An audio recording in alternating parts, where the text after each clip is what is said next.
खुशामदीद मेरी प्यारी प्यारी बहनों। मैं हूँ रियासत सैलून पेशावर से और आपके लिए लाती हूँ हेयर स्किन और मेकअप से रिलेटेड मुख्तलिफ वीडियोस। आज की वीडियो बहुत इन्फॉर्मेटिव होने वाली है।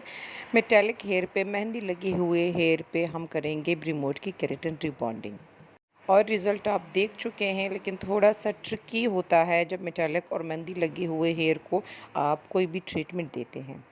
तो सबसे पहले आपने क्लाइंट की हिस्ट्री लिख लेनी है, उनसे पूछ लेना है कि उन्होंने कौन-कौन सी कंपनी के डाइज़ किए हैं, कौन-कौन सी ट्रीटमेंट्स उन्होंने की हैं, कितना टाइम उनको हुआ है, फिर आपने उसी के हिसाब से अपनी ट्रीटमेंट शुरू करनी है।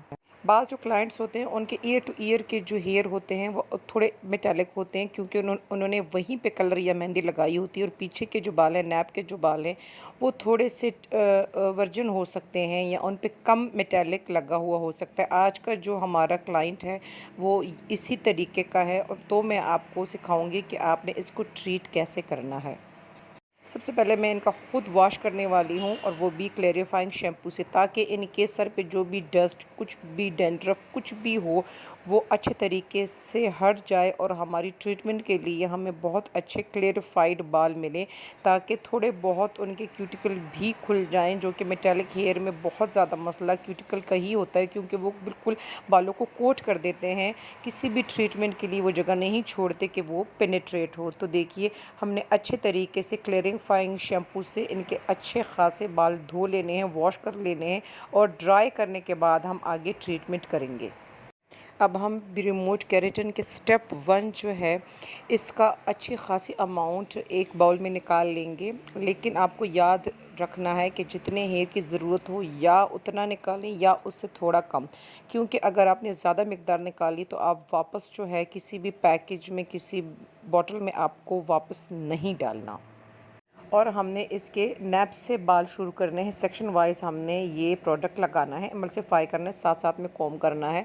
मेरी इससे पिछली वीडियो ज़रूर देखिएगा, उसमें मैंने बताया हुआ है जो कि ब्रेमोड की केराटिन रिबॉन्डिंग डिटेल में कैसे करें। आज की क्लिप मैंने थोड़ी थोड़ी बनाई थी, लेकिन बहुत ज़्यादा डिटेल में मेरी पिछली वीडियो है, प्लीज़ आप वो देखिएगा। और जैसे ही बालों में इलास्टिसिटी आ जाए तो आपने उसको वहीं पे वॉश कर देना है। लेकिन अगर नैप के बालों में इलास्टिसिटी आ गई और आगे के बालों में नहीं आई, तो आप वॉशिंग यूनिट पे नैप के बाल धो लें और ईयर टू ईयर आप अलग रखें। जब उनमें इलास्टिसिटी आ जाए तो आप इनको वॉश कर लें। लेकिन अगर आप किसी भी वजह से ऐसा मुमकिन नहीं है, तो आप जहाँ पे इलास्टिसिटी आ जाए वहीं पे शावर गन से अच्छे खासे आप पानी का स्प्रे करें, ताकि उनका जो प्रोसेस है, उसका जो प्रोसेस है वो वहीं पे रुक जाए। और फिर आपने ड्राई करके, जैसे कि वीडियो में दिखाए जा रहे, बहुत पतले पतले सेक्शन लेके आपने आयरनिंग शुरू कर देनी है। इनकी जो नैप के बाल थे उनमें 20 मिनट के बाद इलास्टिसिटी आ गई थी, क्योंकि ज़ाहिर के क्लाइंट का हाथ पीछे तो जाता नहीं कि वहाँ पे मेहंदी लगाए या बार बार वो कलर करे। लेकिन सामने के जो हेयर थे वो बिल्कुल भी इसमें इलास्टिसिटी नहीं आ रही थी, लेकिन मैंने अपना टाइम दिया।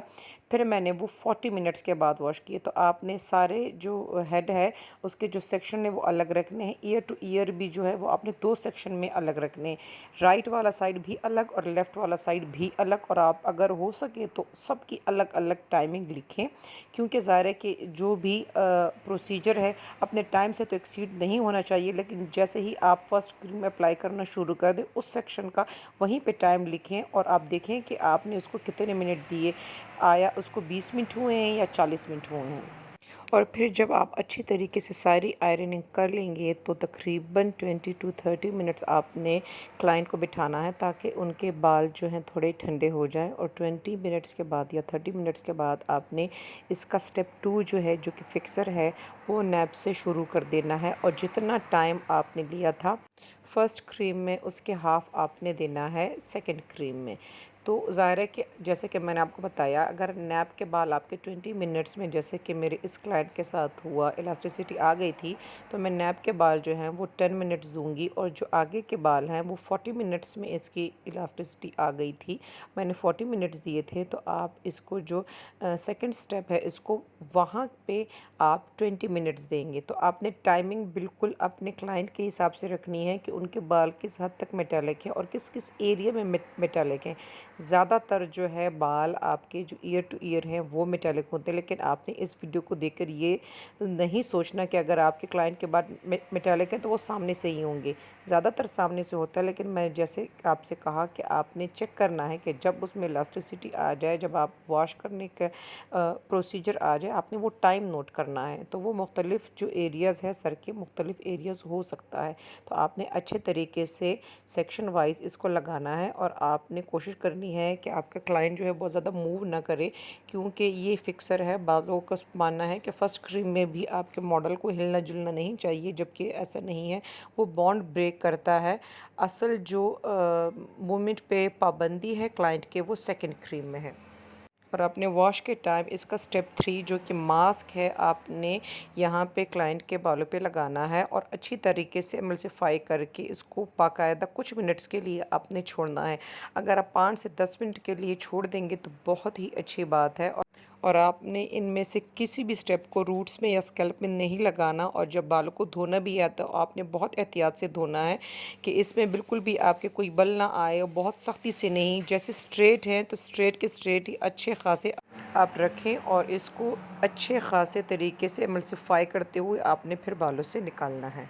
अगर आप मेरे चैनल पे न्यू हैं तो मैं आपको वेलकम कहती हूँ और जल्दी से जल्दी सब्सक्राइब कर लें। और अगर आप मेरे पुराने व्यूवर्स हैं तो आपको तो बहुत ही शुक्रिया, आप सबका ही शुक्रिया जो इतना टाइम निकाल के मेरी वीडियोस देखते हैं। और कमेंट सेक्शन में ज़रूर बताइएगा कि आप आइंदा की वीडियोस में क्या देखना चाहते हैं। और इसी के साथ मुझे दीजिएगा इजाज़त। अल्लाह हाफ़िज़।